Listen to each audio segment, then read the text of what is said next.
खुदावंद यीशु मसीह के मुबारक नाम में मेरी तरफ से तमाम सामीन नादरीन को बहुत बहुत सलाम। नादरीन, आपकी खिदमत में हाज़िर हूँ पास्टर पतरस सदीक मुकाशिफा की तफसीर के साथ। बताता चलूँ कि हमारा ये सिलसिला क्रिश्चियन एस्केटोलॉजी, मसीही इल्मुल आखिरत, जो कि बाइबल मुक़द्दस के अहम तरीन मज़ामीन में से एक है। किताब मुक़द्दस के अंदर बहुत सारे अबवाब, आयात, अल्फाज और कुछ कुतुब भी मौजूद हैं, किताबें भी हैं जो हमारी रहनुमाई करती हैं ताकि हम आखिरी ज़माने के ताल्लुक़ से सीखें, जिसमें हम इंसान की मौत, अदालत, क़यामत और ख़ुसूसन यीशु मसीह की दूसरी आमद और उसके हालात और वाक़यात के ताल्लुक़ से सीखते हैं। जैसे मैंने बताया कि कुछ मखसूस किताबें हैं जो आखिरी ज़माने से पर्दा हटाती हैं, लेकिन फ़िल वक्त हमने मुकाशफा की किताब को मुंतखब किया है ताकि हम आखिरी ज़माने के ताल्लुक़ से सीख सकें। आपको याद होगा कि अब तक हम खुदाम के फ़ज़ल से मुकाशफा की किताब, उसका तीसरा बाब और उसकी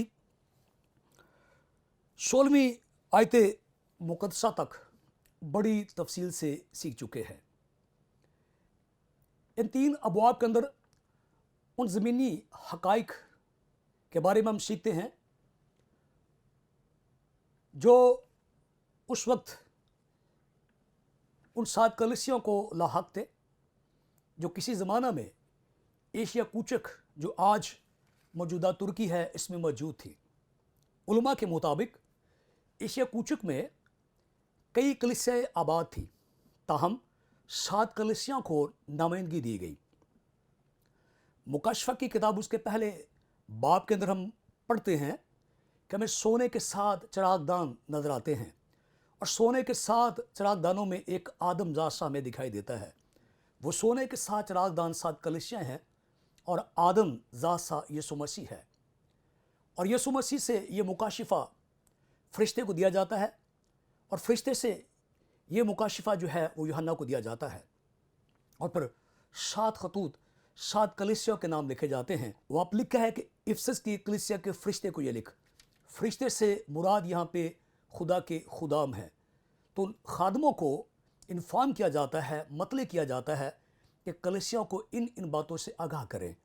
हम अब तक जिन 6 कलीसियाओं का बिलतफसील जायज़ा ले चुके हैं, हम देखते हैं इनमें 2 कलीसियाँ ऐसी हैं, सुमरना की कलीसिया और फिलाडेल्फिया की कलीसिया, जिनसे यीशु मसीह को कोई शिकायत नहीं है, बल्कि उनको सराहते हैं, इज़्ज़त अफसाई करते हैं, हौसला अफसाई करते हैं ईमान पर, तालीम पर कायम रहने के लिए। ताहम 5 कलीसियाँ ऐसी हैं जिनके अंदर ईमान, तालीम, इल्म, पाकीज़गी मौजूद तो है, लेकिन ये कलीसियाँ बहुत हद तक दुनिया के साथ मिक्स हो चुकी हैं, इनमें मिलावट आ चुकी है। तालीमात की, ईमान की, किरदार की, पाकीज़गी का म्यार भी वो नहीं रहा। ताहम वो खुदावंद यीशु मसीह जिसके बारे में यशायाह नबी ने यूँ नबूवत की कि वो टमटमाती बत्ती को ना बुझाएगा और मसले सरकंडे को ना तोड़ेगा, वो किसी को तोड़ने में, मिटाने में, तबाह करने में खुश नहीं होता। यूहन्ना की अंजील के अंदर खुद यीशु मसीह ने अपनी ज़ुबान मुबारक से यूँ फरमाया कि जो मेरे पास आएगा उसे हरगिज़ ना निकाल दूँगा। तो वो इन 5 कलीसियाओं को ये मशवरा देते हैं मजमूई तौर पर कि कुछ बातें अपनाए रखें जो दुरुस्त हैं, ईमान की ताजगी के लिए हैं, उनको जारी रखें, और कुछ ऐसी तालीमात हैं जैसे बुत परस्ती, नापाकी, नाराज़गी, इसको छोड़ दें, पाकीज़ा होकर राह रास्त पे चलें और नतीजतन एक रोज़ वो खुदा की बादशाही में दाखिल होंगे। तो खुदा उनके फजल से 6 कलीसियाओं का हम बड़ी तफसील के साथ जायज़ा ले चुके हैं। अब हम 7वीं यानी लौदीकिया की कलीसिया के ताल्लुक़ से सीख रहे हैं। मैं फिर आज आपके लिए मुकाशफा की किताब, उसका तीसरा बाब, उसकी 17वीं आयत मुक़द्दसा तलावत करूँगा। इस जगह पर यूँ मरकूम है, और चूँकि तू कहता है मैं दौलतमंद हूँ और मालदार बन गया हूँ और किसी चीज़ का मोहताज नहीं, और नहीं जानता कि तू कमबख्त, खार, गरीब और अंधा और नंगा है। खुदा के मुक़द्दस नाम का पढ़ा जाना हमारे लिए बरकत का बायस हो। आइए दुआ मांगे। कादिर मुतलक खुदा, इस पाक मसबे पे खड़ा होने के लिए मैं तेरा शुक्रगुजार हूँ। ये तेरी अनायत मंदी है, ये तेरी रहमत है, ये तेरा फजल है, बख्शिश है कि तूने मुझे यहाँ पर खड़ा किया। मैं दुआ गो हूँ तमाम देखने वालों के लिए, सुनने वालों के लिए। खुदावंद खुदा, इस वक्त जो तेरे कलाम को सुन रहे हैं या देख रहे हैं, यीशु के कदूस नाम के सबब से उनको फजल दे के तेरे कलाम को समझें और बरकत पाएं। अगर इनमें कोई बीमार है या कमज़ोर है तो यीशु के कदूस नाम के सबब से अभी इसी वक्त तेरे कलाम के सबब से उसके सारे जुए टूट जाएं, सारी बीमारी जाती रहे, ताकि वो तेरा कलाम ध्यान से सुन सके और बरकत पाए। मसीह खुदा के वसीले से आमीन। नाज़रीन, इससे साबिक जो मैंने पैगाम आपके सामने रखा था और जो मैंने कोशिश की थी कि आपको समझा सकूं, मैं नहीं समझता कि आप कहाँ तक उसे समझ पाए हैं। वो हमारा मसला ये चल रहा था कि लौदीकिया की कलीसिया को यीशु मसीह बताते हैं कि चूँकि तू कहता है कि मैं दौलतमंद बन गया हूँ, मालदार हो गया हूँ, आगे यीशु मसीह इस दौलत, धन और इस सारी जितनी भी उनके पास मालियत है, उसके नतीजे में यीशु मसीह कहते कि तू कमबख्त, खार, गरीब, अंधा और नंगा है, मालदार बन गया है और दौलतमंद हो गया है और कहता है मैं किसी चीज़ का मोहताज नहीं हूँ। लेकिन जो इसकी मालियत है, दौलत व सरवत है, मुराआत है, इनके इफ़ज़ाने में अगर इंसानी नुक्ता निगाह से इनकी तारीफ़ की जाए तो वो आला दर्जे में मौजूद हैं। लेकिन जो यीशु मसीह के कमेंट्स हैं, अल्फाज हैं, जो यीशु मसीह ने उसको बताया है, वो इसके अपोजिट है।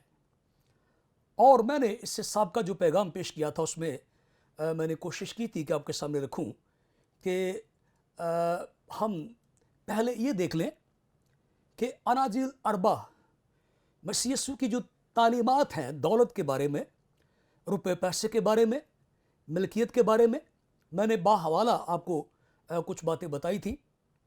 यीशु मसीह के क्या ख्यालात हैं। तो मैंने ये बताया था कि जब हम अनाजिल अरबा का सरसरी मुताला करते हैं तो हमें यूँ मालूम होता है कि जैसे खुदावंद यीशु मसीह मालूमता और मलकियत के ख़िलाफ़ हैं और वो हर जगह पे मलकियत की नफ़ी करते दिखाई देते हैं। और दो तीन ऐसी मिसालें हैं, जैसे लूका 16 बाब के अंदर हमें एक मालदार शख्स की मिसाल नज़र आती है जो बिलाखिर जहन्नम में चला जाता है, लाज़र बच जाता है। फिर लूका की अंजील के 12 बाब के अंदर में बेवकूफ़ दौलतमंद की मिसाल नज़र आती है, वो भी जब दौलत पे बहुत सारा फ़ख्र करता है तो बर्बाद हो जाता है। तो इस तरह हमें यीशु मसीह के पास एक शख्स नज़र आता है, जब वो आता है एक यहूदी मालदार शख्स, तो वो दौलत और सरवत के साथ साथ दुनवी मालूमता, दुनिया में ऐशो निशात के साथ, आरामदेह ज़िंदगी के साथ साथ अब चाहता है कि यहाँ तो मैंने आराम ज़िंदगी बशर की, दौलत और सरवत में ज़िंदगी बशर की, कोई दुख मेरी ज़िंदगी में नहीं आया, आइंदा मैं आज़ामिर जाना चाहता है, मैं वहाँ भी एक आरामदेह ज़िंदगी बशर करना चाहता हूँ। तो वो मसीह से पूछता है कि मैं क्या करूँ कि हमेशा की ज़िंदगी पाऊँ। तो मसीह फरमाते हैं कि वो शरीयत पे अमल करे। तो फिर वो गुनवाता है कि इन बातों पे मैं अमल करता हूँ, अब मुझ में किस बात की कमी है। तो वहाँ भी यीशु मसीह इस बात पे हिट करते हैं कि तेरे पास बहुत सारा मालूमता है, गरीबों में तकसीम कर दे। कलाम में लिखा है कि वो मायूस होकर चला गया। तो फिर खुदावंद यीशु मसीह ने वहीं पे ये मशहूर मिसाल दी कि ऊँट का सुई के नाके से गुजर जाना आसान है, मगर दौलतमंद का खुदा की बादशाही में दाखिल होना मुश्किल है। तो इन सारी जो कहानियाँ हैं या जो तमसीलें हैं, इनसे हमें यूँ मालूम होता है, जिसका फर्स्ट इंप्रेशन हमें नज़र आता है, यूँ मालूम होता है कि खुदा यीशु मसीह दानिस्ता तौर पर दौलत के ख़िलाफ़ है। फिर मत्ती की इंजील के गालबन 6 बाब के अंदर हमें वो मशहूर बात भी नज़र आती है कि ज़मीन पर अपना माल जमा ना करो, बल्कि आसमान पर अपना माल जमा करो। तो याद रखिए कि हकीकतन अगर हम बारीक बीनी के साथ अनाजील अरबा का मुताला करें तो खुदावंद यीशु मसीह किस दौलत के ख़िलाफ़ है। यीशु मसीह उस दौलत के ख़िलाफ़ है जब वो खुदा और इंसान के दरमियान एक दीवार हायल कर दे, जब वो इंसान को خود انحصار کر دے، انسان خود کو انڈیپینڈنٹ سمجھے اور یہ سمجھے کہ تمام وسائل میں خود سے مہیا کرنے کے قابل ہو گیا ہوں، اور پر اپنے ہم جنسوں کے ساتھ بھی جو ہے وہ روا سلوک نہ رکھے، ان کے ساتھ بھی دیانتداری سے پیش نہ آئے، ان کے ساتھ بددیانتی برتے اور دولت کو اپنا خدا بنا بیٹھے۔ اس ضمن میں ہمارے پیارے خدا یسوع مسیح نے یوں فرمایا کہ جب یہ دن دولت اس حد تک تمہارے دل میں حائل ہو جائے تو پھر یہ دہنے ہاتھ کی طرح ہے، اور جب تیرا دہنا ہاتھ تجھے ٹھوکر کھلائے تو اسے کاٹ ڈال۔ دہنا ہاتھ جو ہے وہ طاقت اور عظمت کی علامت ہے۔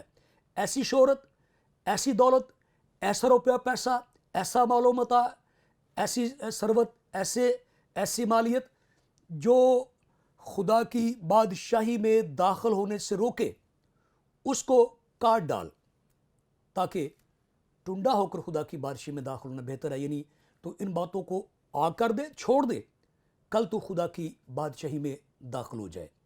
تو یاد رکھیے لازر اور امیر آدمی کی مثال یہ نہیں سکھاتی کہ جو امیر آدمی تھا وہ دولت کے سبب سے جہنم میں گیا، نہ لازر اپنے غربت کے سبب سے جنت میں گیا۔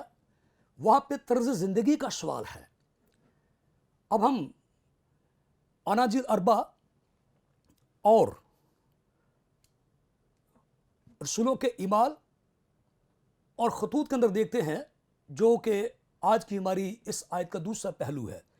ایک پہلو تو ہم نے دیکھ لیا کہ اگر دولت و ثروت، مال و متاع، روپیہ پیسہ انسان کو متکبر بنائے، گھمنڈی بنا دے، اور خدا اور انسان کے درمیان، دعا کے درمیان، کلام مقدس کے درمیان، عبادت گزاری کے درمیان، ان کے ساری کے درمیان رکاوٹ بن جائے تو ایسی دن دولت تباہی کا سبب بن جاتی ہے، اور یسوع مسیح اس سے منع کرتے ہیں کہ ایسی دولت سے جو ہے چھٹکارا لازم و ملزوم ہے۔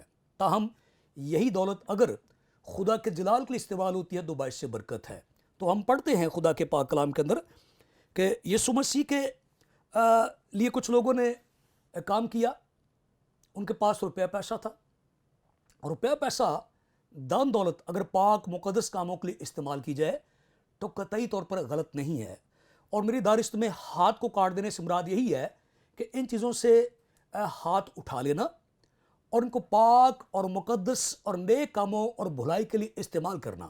آپ کو یاد ہوگا کہ یوسف جو کہ ارمتیا کا رہنے والا تھا، متی کی انجیل اس کا 27واں باب اس کی 57 آیت میں ملتا ہے کہ وہ پلاطوس سے یسوع مسیح کی جو ہے وہ لاش لینے لگیا، اور اسی نے یسوع مسیح کے کفن دفن کا انتظام کیا۔ یوں اس نے اپنی دولت و ثروت کا ایک مثبت استعمال کیا، اور وہاں پہ کوئی آبجیکشن نہیں ہے، کوئی اعتراض نہیں کہ تو روپے پیسہ نہ خرچ۔ اس نے ایک اچھے کام کے لیے، ایک نیک اور مقدس کام کے لیے، بلکہ تاریخ ہمیشہ اس آدمی کو یاد رکھے گی۔ اور ہم جانتے ہیں مرکز کا بالا خانہ کون بھولا سکتا ہے؟ ظاہر ہے کہ اس کے پاس ڈبل سٹوری تھی، اور وہیں پہ ہمارے خدا یسوع مسیح نے آخری کھانا کھایا، پھر وہیں پہ شاگرد دعا کیا کرتے تھے۔ انہیں کھانا کون مہیا کرتا تھا؟ کون ان کو سب کچھ پرووائڈ کرتا تھا؟ شاگردوں کا کوئی بزنس یا کاروبار نہیں تھا۔ معلوم ہوتا ہے کہ مرکز نے یہ ساری خدمات اٹھا رکھی تھی۔ میں یہ اندازہ لگا سکتا ہوں کہ نہ صرف اس نے انہیں رہائش دی بلکہ ان کے لیے وہ دیگر اشیاء بھی شاید مہیا کرتا ہو۔ تاہم نتیجہ ہم یہ نکال سکتے ہیں کہ اس نے اپنے روپے پیسے کا مثبت استعمال کیا، اور کوئی اعتراض نہیں۔ آج تک کسی کو کوئی اعتراض نہیں اس کی دولت پر۔ اس نے مغرور ہونے کی بجائے، گھمنڈی ہونے کی بجائے اپنے روپے پیسے کا مثبت استعمال کیا، اور پاک تاریخ میں ہمیشہ وہ یاد رکھا جائے گا۔ پھر ہم خدا کے پاک کلام میں جب ہم داخل ہوتے ہیں رسولوں کے اعمال کے اندر، تو یہاں پہ ہمیں روپے پیسے کے بارے میں بڑی تفصیل کے ساتھ جو تعلیمات ملتی ہیں، اور روپے پیسے کا انتہائی مثبت استعمال نظر آتا ہے، اور آج تک کسی کو اس بات پر کوئی اعتراض نہیں ہے۔ اعمال کی کتاب اس کا 4واں باب اور اس کی 32ویں آیت مقدسہ سے میں آپ کے لیے تلاوت کروں گا۔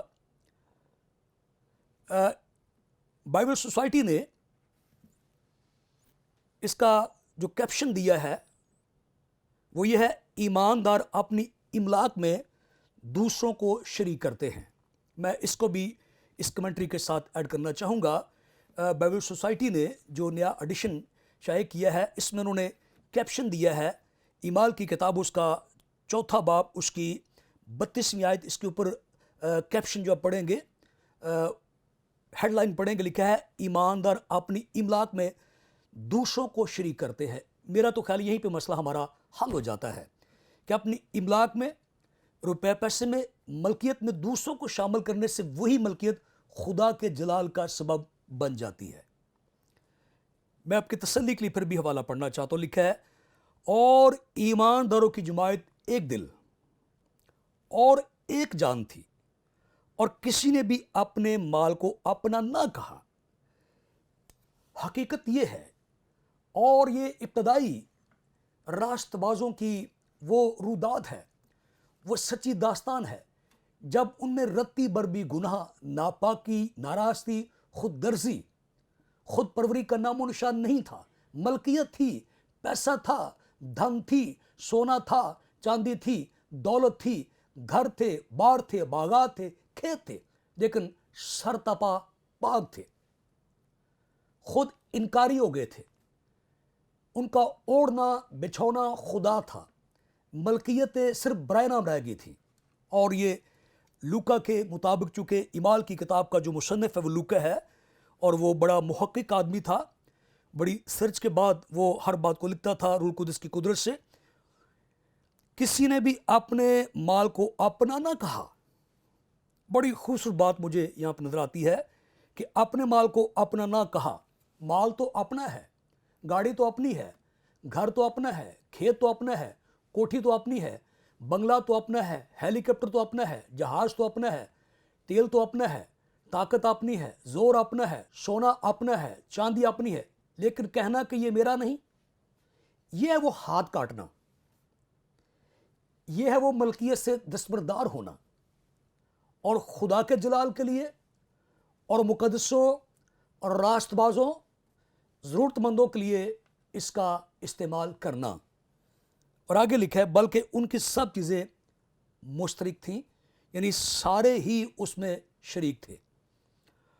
और रसूल बड़ी कुदरत से खुदम यस्सु के जी उठने की गवाही देते रहे, और उन सब पर बड़ा फजल था।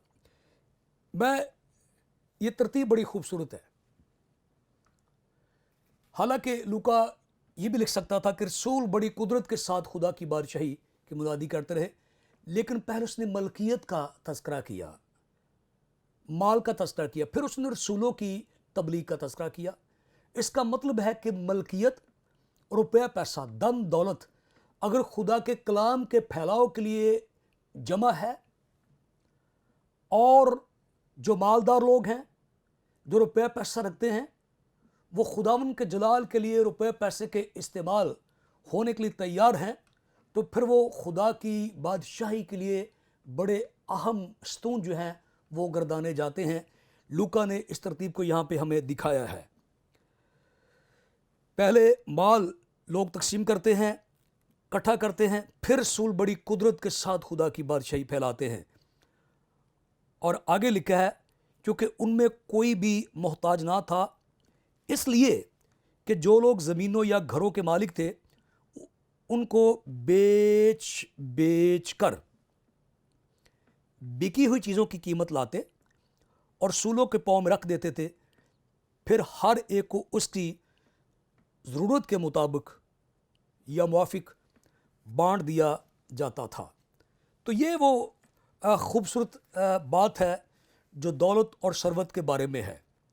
तो आप तफसील के साथ बाद में पढ़ सकते हैं।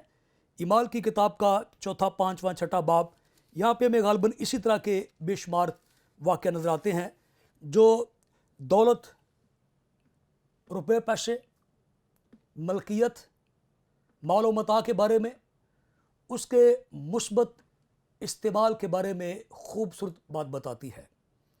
और हम ईमाल की किताब उसका 10वां बाब, उसमें करनीलियस नाम एक शख्स की दास्तान पढ़ते हैं। वहाँ पर इसकी मलकियत का हमें पता नहीं चलता कि वो कितनी मलकियत रखता है। ताहम मालूम होता है उस सारे चैप्टर से, सारे बाब से, कि वो गालबन खाते पीते घराने से ताल्लुक़ रखता था, लेकिन उसने अपनी जमा पूंजी खुदा के जलाल के लिए इस्तेमाल की।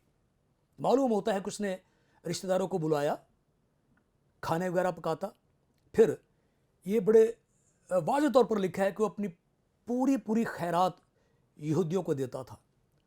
तो मालूम होता है कि रुपया पैसा धन दौलत अज़र किताब मुक़द्दस बज़ाते खुद ना गुनाह है ना गलत है, बशर्त कि उसका इस्तेमाल खुदा के जलाल के लिए इस्तेमाल हो।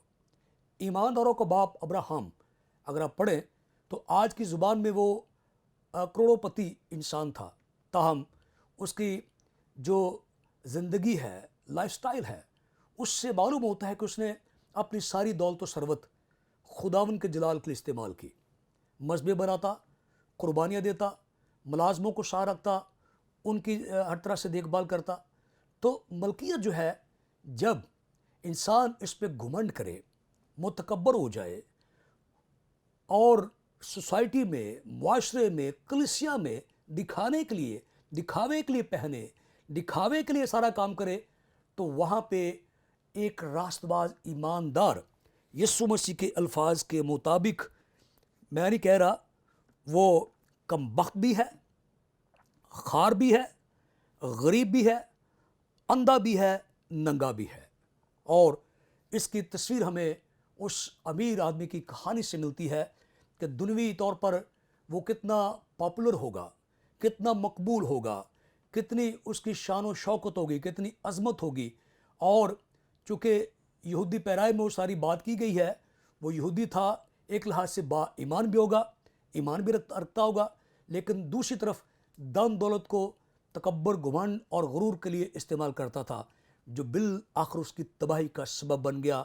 और मालूम हुआ, उस तमसील से पता चलता है कि हकीकतन वो अमीर आदमी अंधा भी था, नंगा भी था, खार भी था, गरीब भी था। और आज लौदीकिया के कलीसिया के रास्तबाजों की सूरत हाल ये है कि धन दौलत सरवत मालो मता के तो अंबार लगे हुए हैं, लेकिन दूसरी तस्वीर वो अंधे भी हैं, नंगे भी हैं, खार भी हैं, गरीब भी हैं।